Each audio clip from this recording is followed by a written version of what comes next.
Hello, everyone. Hello. Hello to our new subs. A lot of you are here. This is what we do normally. We just talk to each other about stuff or we're watching stuff together. I wasn't on Succession because I have yet to finish it. I have to keep going. Yeah, you have to keep going because you can't stop kissing your girl. So, It's true. whatever. Every time we watch, we kiss, guys, so it's kind of hard for me. Yeah, a lot of things are hard for you. Hey, there we go. But anyway, tell me about your Across the Spider-Verse experience. Go ahead. So this movie, I feel like it's definitely not as, I want to say, relatable, because I found the last one super perfect, and I was like, this movie is made for me. If I was a kid and this came out, this would definitely be like the movie event of my lifetime. But with this, it just feels like a nice follow-up. It's more contained in a way, even though there's so many cameos and stuff like that. But compared to like the quality of recent animated films that we've been getting, such as like the Super Mario movie, I feel like this, you can really tell that the people cared what they were trying to make, and it just feels very personal. It feels like these people know what they're doing, and I love that. You can tell when people love what they're making, and you can definitely tell that here. I agree with you about the Into the Spider-Verse part just because, like, the 90s show means so much to me and it meant so much to my development. I do feel like, especially being Puerto Rican, that this Spider-Man would have meant so much more to me as a child. But the film has stayed in my head since. Like, the animation is so eye-catching, memorable, and the shots and everything, the viewing experience of the movie and all the things that happen in it are still like deeply ingrained into my psyche. So in that way, it's like really effective. But I like this film more than the last one just because the first film felt like an origin story still, even though there's a lot of it that's new and stuff. And I was waiting for the actual Miles development to happen, and I feel like this film deeply tackles what being Miles is like in a deeper way that is more relatable, I guess, to me now, but also I think it's more relatable to who Spider-Man is because I don't remember, I guess I don't remember all of it, but I don't remember if there was a moment in Into the Spider-Verse where he was juggling the person he is to his family and the person that he is to the world at the same time, because he really wasn't Spider-Man yet. I don't think that trope was like really present in that movie, but in this movie, 100%. Because like there is a Spider-Man 2 aspect to this, because in that film Peter Parker was like dealing with balancing the Spider-Man and the Peter Parker-ness to it, where it became a detriment to both sides, which is a big reason why that's my favorite Spider-Man movie. But it dealt with it on a much more relatable level, and especially like to the wokeness. I was like, oh yeah, these are all these Puerto Ricanisms, and like they were speaking Sped. yeah, they were speaking Spanish. They said bendición and stuff, and I was like, wow, like seeing all of these cultural things in it was very nice and cool. And also being a New Yorker is like another thing, but like that's not all of it for me, because I feel like that's what that fucking weirdo who made that woke thing thinks that it is. But this film is it could have been my movie of the year. It was so close. But the two things that really bothered me about this film were the cameos and the ending. At first, they were fine, but as soon as they got to the part where Miguel is explaining the stakes of the canon event, then it becomes a problem. Once we see, I think, Andrew Garfield on screen, that's when I was like, okay, this is annoying. He's like in full frame. I'm like, come on, guys. Like, really? Do we have to do this? And then the shots from Spider-Man 2002 are in the background of when Uncle Ben dies and Toby's there crying, and it's that close-up. Like, there's a justification for it, for sure. Like, you could justify why they did that because they're talking about that event. But we just met a Spider-Man that if we saw his fucking background, we wouldn't soy face and scream over. Like, if they put Spider-Punk's canon event there, I feel like it would have been tonally consistent and it would have been fine. Did the real life transitions into animation kind of like take you out a little bit? Like the Donald Glover part? Yeah, like Donald Glover and that lady from Venom. Oh, yeah. I don't entirely mind it. Like, it did take me out, but it felt like a Roger Rabbit thing, which I don't mind. because it was very seamless, I think. I think the Venom part more than the Donald Glover part was seamless, but if they're gonna go across different multiverses, then like you could justify it. There was a theme that was being set up there, which I think was very like a sleight of hand thing that I kind of appreciate, because the theme, like one of the themes is like the difference between Miles's dad and Gwen's dad and like what they do, because they're cops basically. Like they're like they're cool. It's like, oh, I shoot webs and I'm a superhero, but they're cops at the end of the day, and they imprison these people. And I feel like what this film does, and maybe this is why that moron thinks that this movie's woke, which it is. I mean, it is woke, but not in the fucking derogatory sense, is it challenges the idea of superheroes being good people, and it frames them almost in a fascist lens, because you see like he's walking around and everyone's free, and then you see all these people who are imprisoned. Then Miles is stuck in this dilemma of trying to save his dad, and Miguel being like, there's only one way that this can be done, and that means your father has to die and we have to imprison you. And it's like this, I can't like unpack it right now because it's a lot to unpack, but there's something there with that. And I feel like maybe when we see part 2 we can fully unpack that cop theme, but it's there. And also I've thought it was very interesting because the last 2 Spider-Man films have questioned the notion of how they go about their thing, because No Way Home was very much an anti-killing movie. It questions the notion of superheroes killing in movies, and this questions the notion of superheroes being forces of good. But yeah, I thought that was an interesting part about the movie. I was like, oh wow, they're like doing something new. This series of films, these animated films, and No Way Home, and then eventually like the rest of, I guess, this saga in the MCU is just multiverse shit and excuses for casting and, people reprising roles and stuff. And I'm glad that they put so much effort into what they wanted to say and how it's sort of meeting the moment. And I thought that was cool. It's a huge plot device in the movie, but the movie doesn't entirely rely on the pause for applause cameos and stuff like that. It tells a story that is coherent and worthwhile. I kind of can't wait for you to see The Flash, to be honest. Stop. The more that I think about it, I'm like, wow. It's like I can't say anything. There's like layers to the cameos in The Flash, I think. Okay. But yeah, just keep an eye out. You're filling me with so much dread. Can you stop? Can we talk about the ending? Okay, yeah, let's talk about the ending. The ending fucking bothered me on such a profound level. I think that's like a huge thing right now. Everyone's saying like the movie is so great, but this fucking ending. I was kind of just like, okay, that's fine. I don't know, maybe I'm different. I knew going into this this was a part 1, and I was like, yeah, that makes sense that it ends right here like this. No, sorry, no. Because like, okay, for the box office videos, we saw Harry Potter part 1 and part 2 of the end, and then we saw Breaking Dawn part 1 and 2, right? And those films do the part 1 bullshit thing, right? That this movie does. But we have seen a part 1 movie be a full package movie that if you just ended it there, it would have been fine. Mm-hmm. And that movie is not a movie that we love, but it is a movie that is a full movie, and that is Avengers Infinity War. Infinity War, yeah. This Across the Spiderverse thing it's so reliant on a second film just by the way it ends. Like, it doesn't feel like a full movie. They delayed it so many times. I would have waited. I literally would have waited. It would have been fine. Mm-hmm. I would have, like, knowing what I know now about the quality of this film, I could have waited another year for this movie to be maybe 20 minutes longer, getting a sequence where he escapes the Prowler, and then maybe the Prowler and, that alternate Aaron are following him into his world where he tries to save his dad. Maybe his dad dies, and he's probably not going to die given the fact that they didn't even address it in this movie. And so in Beyond the Spider-Verse, he's probably not going to die. But even if he does, I'll fucking cry.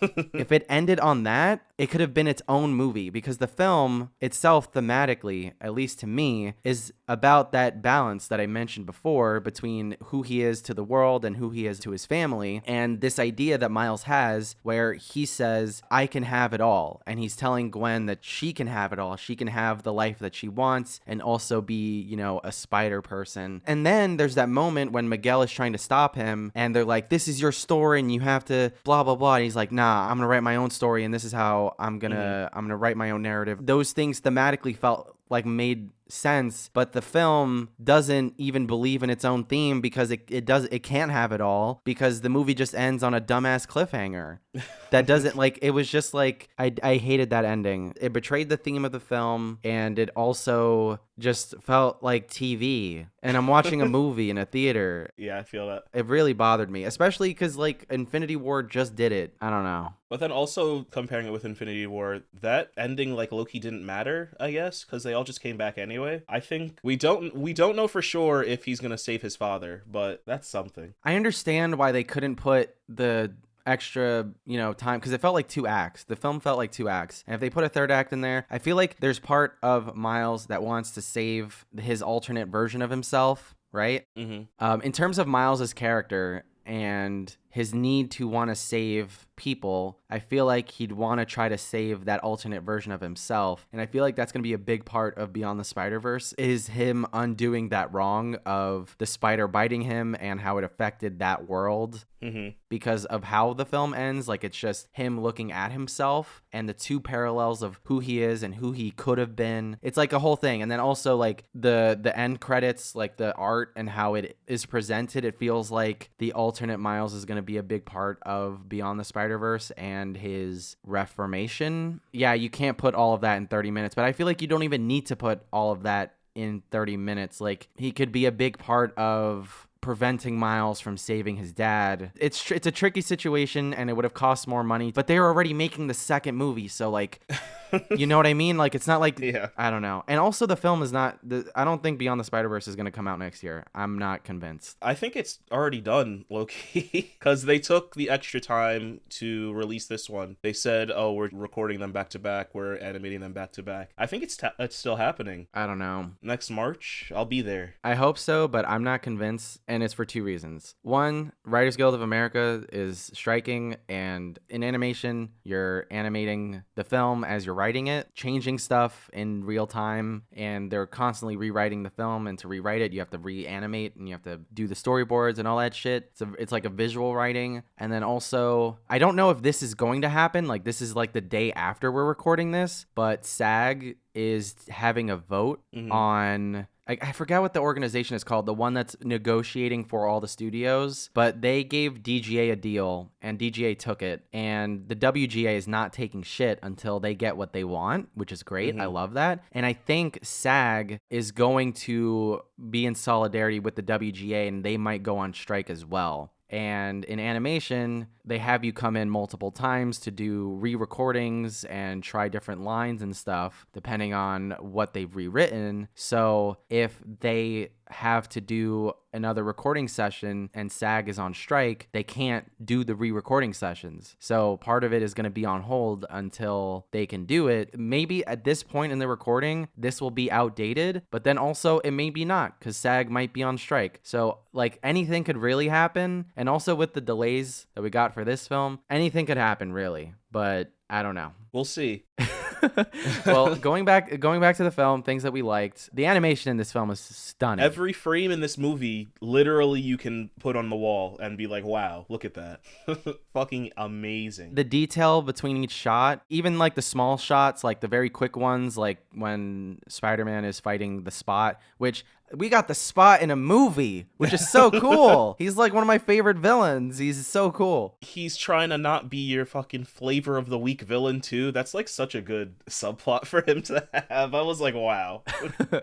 It was very cool. I enjoyed just the fact that the Spot's in a movie, just being more focused, specifically like Gwen's world and Miles's world, and the narrative parallels between them, and how Gwen sees her world is visualized in those pastel backgrounds that change depending on the shot and how each character feels. Like, it's not based in realism, and I thought that was so cool. Like, I feel like with 3D animation, like, there's nothing really to it besides trying to be realistic without having the uncanny valley thing. And they're proving with this film, like, there's so much to tap into with 2D animation, even though this is 3D technically, because it's like a mixture of both, but there's so much to tap into. And I feel like this next wave of films in this style are going to be great. I mean, Puss in Boots was fucking great. Like, that movie was fantastic, and it took what Into the Spider-Verse did and ran with it, and then this film is taking what Into the Spider-Verse did and running with it even further. And so I'm really excited about, like, the Teenage Mutant Ninja Turtles movie and fucking Beyond the Spider-Verse and yeah, it just makes me really excited about animation again, because God, we hit such a roadblock with this fucking 3D shit, because it was cool at first. This Illumination bullshit. Well, yeah, I mean, Pixar started it, but it was cool when they did it at first, because like we got so many cool, different, unique visual films, like things that probably wouldn't have been as impactful if it was 2D drawn. Like even Toy Story, I don't even think would work as well as a 2D animated film. It's good to use as a tool, but it like became the norm, and there are certain films that don't have to be in that form, but it's like the current cultural aesthetic, so like you have to do it so it sells and because people are familiar with it. And 2D animation was almost seen like a lesser version. But anyway, not the point. I feel like we don't, like, it's hard to even talk about because it's so dense. Like, it was almost mind numbing, but in a good way. Yeah, it's a really dense experience. I feel like I'm the opposite, like, with being excited. I think I'm excited about, like, a superhero franchise again, because I've been Of course you are, you fucking hog. Yeah, I was gonna say, the hog in me is kind of, like, happy again to see, like, good superhero movies. No, I'm not gonna say that, actually. You saw The Flash? Yeah. I saw The Flash, and I was kind of just over superhero movies, but then I saw this literally the day after, and I was like, wow, superhero movies are fucking awesome, and I love them. And it makes me want to revisit all my favorite ones, and I can't wait for Beyond the Spider-Verse, because that's going to be great. But I feel like outside of this franchise, like Spider-Man specifically, there's nothing really, I guess the Batman as well, but besides those two franchises, there's nothing really that's like making me happy about these movies anymore. They feel like just products of money, and like they're just being pumped out of the machine. Capitalism breeding innovation, is that what you're trying to say? Basically, yeah. It's like, I love that these movies are being cared for. I love that the people involved love these characters, like I said before, but it's a nice change of pace. It's great to see it. Okay. Yeah, no, I'm still not excited about... I haven't been excited about superhero shit in a long time. I just haven't. Like, BVS broke me. It really did. Dang, BVS? That was, what, 2016? Yeah, but remember my 2016, 2017, 2018 era? I was fucking annoying. I was so annoying because like it really did break me. It was traumatic. Like I was so into this shit. I was reading comics more. I was a different person. Like I was entrenching myself in cinema still, but there was this part of me that was like, oh, this is so cool and exciting and blah blah blah blah blah. It's all the same after a while, to be honest. Yeah, Shazam was fine, but it wasn't good. It wasn't great. It was fine. It was super fine. Which Shazam? Both of them? No, the second one was trash. Sure. I just don't care. I don't even care enough to defend how I feel about it. I don't care. I guess, do you have any concluding thoughts about Across the Spider-Verse? I don't even know what I was going to ask, but what's your score? Just go ahead. Like we said, the cameo stuff's annoying. I like how the story tries to push its boundaries, and I like how surreal it gets. The animation's great, and I'm giving Across the Spider-Verse a 9 out of 10. The animation is probably the best. I don't even say the best because that doesn't really mean anything. It's the most innovative animation that we've seen in films since probably Paprika in 2006, which is my favorite animated film of all time at the moment. And I'm excited for the future of animation. There is nothing like this movie that you will see in theaters. Even Puss in Boots had action moments that were fantastic and well thought out. But even the small moments in this film, like when Gwen and Miles are just hanging out talking to each other and they're like upside down, and it just visually, there is so much care and thought put into every opportunity in this film that it's really hard to deny, even as a part one bullshit capitalist fucking dumb annoying narrative device. But it is one of the best films that will come out this year probably, and I'm giving Spider-Man Across the Spider-Verse an 8 out of 10. Cool. Oh wait, there's one other thing. Shit. It won't be as great as watching it on, say, like an IMAX or RPX or Dolby screen, because it's great. I keep saying it's great, but it's just, you have to see it to believe it. Yeah, basically. You have to see it to believe it. I didn't see it in any of those premium formats, and I still my mind was blown. It was great. It was fucking awesome. Spider-Man is fucking awesome. Spider-Man is fucking awesome. Oh, wait, I forgot. This was one of our most anticipated films of the year, by the way. We didn't even fucking mention that I'm in pretty our sure video. Was this my number 2? It was your number 2. I think it was my number 4 or my number 5 or something. It was up there. Anyway, goodbye. If you enjoyed this video, hit the like button. If you agree or disagree, tell us in the comments. Subscribe if you haven't already. Share with your friends. Do all the things. We've got a lot of crazy, cool, emotional, fun commentaries coming. 2012 box office videos coming out soon. I got 2 essays ready, one about this film, one about a current show that's really controversial, and there's a lot of things going on in the world. So stay woke. See ya. Bye. Bye. Spider-Man is fucking awesome. You have to get past the Avengers and Marvel shit at some point, okay? Other people make movies.